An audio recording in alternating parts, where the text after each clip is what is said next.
Howdy. All right, we're going to try this again, and I'm going to speak into the mic this time. But this is the final product. This is the result of about 2 hours worth of work. The main reason for that is there's a lot of through-hole pins to remove from the... you have to remove a lot of header pins off the UP5, and that is difficult to do if you don't have one of those little helping hands units. I personally substituted that with a paperclip, and I just one at a time bend the pins on the board straight from an angle to straight, and I clamp that down in this, and then I could use the whole thing as a lever, rest down on it with my pinky, and pull up on the UP5 with a pinch, and then I could, use my other hand to desolder those. I don't recommend that. I don't really recommend that at all. I would just, get the vise or the helping hands and have a good way of work holding, because that'll just make this a whole lot easier. So the main thing that I did, like there were sort of two branches. One was leave this board floating around right here, and just cut up the provided data cable, and jump to the UFB. But what I did instead was I removed the 5-pin connector that's on the UFB, and after removing that, I bent the pins back straight, and bent them straight up, and then I cut off the excess plastic so this could act as a riser. And so now this daughter board is soldered directly to the motherboard through the pins that were already there. There's no cabling or anything, because the cable that come out here would interfere with the chassis of a Frame1 Heavy.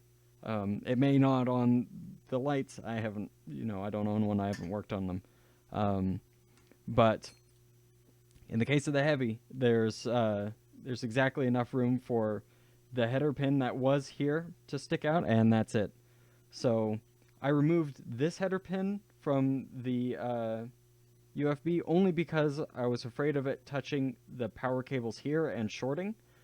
It controls whether your Brook board is controlling the D-pad or the left stick or the right stick, and I don't want 5 volts to accidentally short to right stick, and I miss a DP at Evo, and then I go home mad and whatnot. So I removed that header, and that was the bulk of the work. So let's go step by step through what I did. So if I pull up a picture of the UP5 in its default state, I bent back these white connectors, pulled them off. They're actually pretty easy to pull off once you get them bent up just a little bit. And then desolder all of these header pins, and these two as well, from, you want to desolder the power, the data, and this little accessory connector. I didn't use this 5-pin signal line. This 5-pin wafer connector was already on my UFB, so I removed this housing. This is the one I cut down to act as the riser, bent these pins back straight, and then this board just slides straight down onto this. So if your UFB does not have this connector, you could just remove these pins and solder them in place to make this easy for you. So in dropping this down, the Brook website has a schematic for the UFB and the UP5 that shows you where power and ground go and where all the different data pins go. What I want to show you is that the the UP5 has 6 pins, and there's 5 pins on the UFB.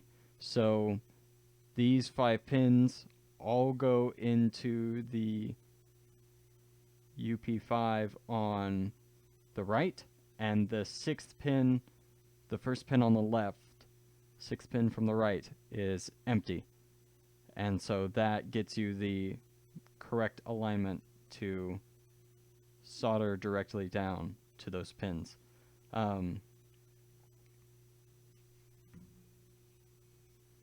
So from there,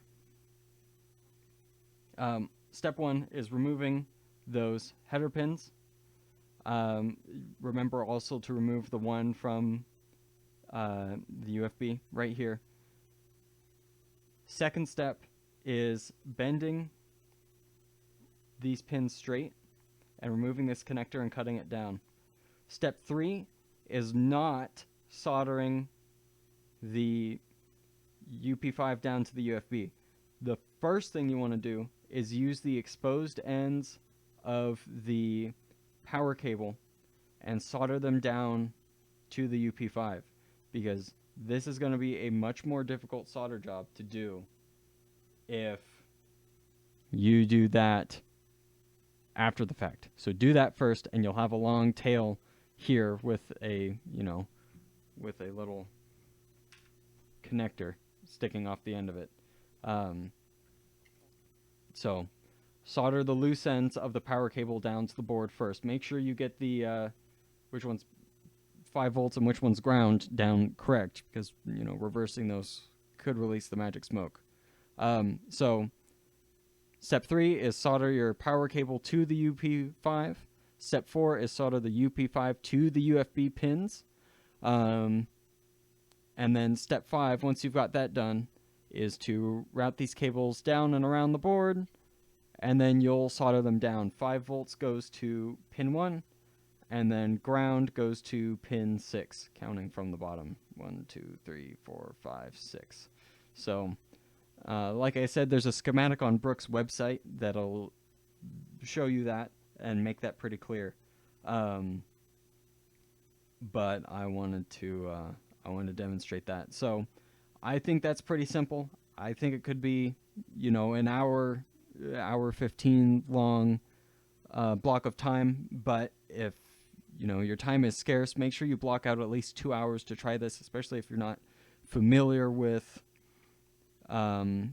soldering and you don't have that helping hands assembly. I honestly would have ran out and grabbed one if my local Radio Shack didn't close at 5:30. I don't know how I'm supposed to go buy electronic stuff unless I can get there after work. But, regardless, hopefully this was helpful. Let me know if you have any questions. Comment right under this video rather than posting in the Discord. I have the, it's a large server. I have it muted. And I probably won't see it if it's there. So leave a comment on this video. I'll get a notification on my phone and I'll respond to you and hopefully help you out. So yeah, hope this helps. Watching my video back, I did realize there was something I forgot to mention. These green connectors here plug into the Brook UFB, this 20 pin to here and this 4 pin to here. And there's an additional 2-pin connector right here. I'm not sure what it's for. I've never used it for anything. This board has never had a plug for it.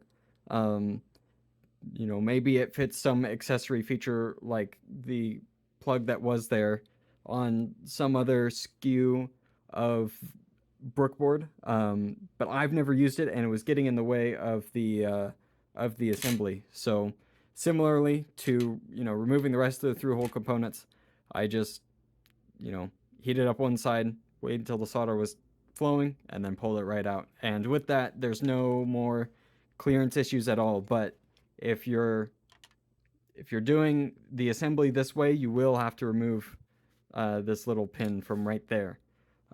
So keep that in mind.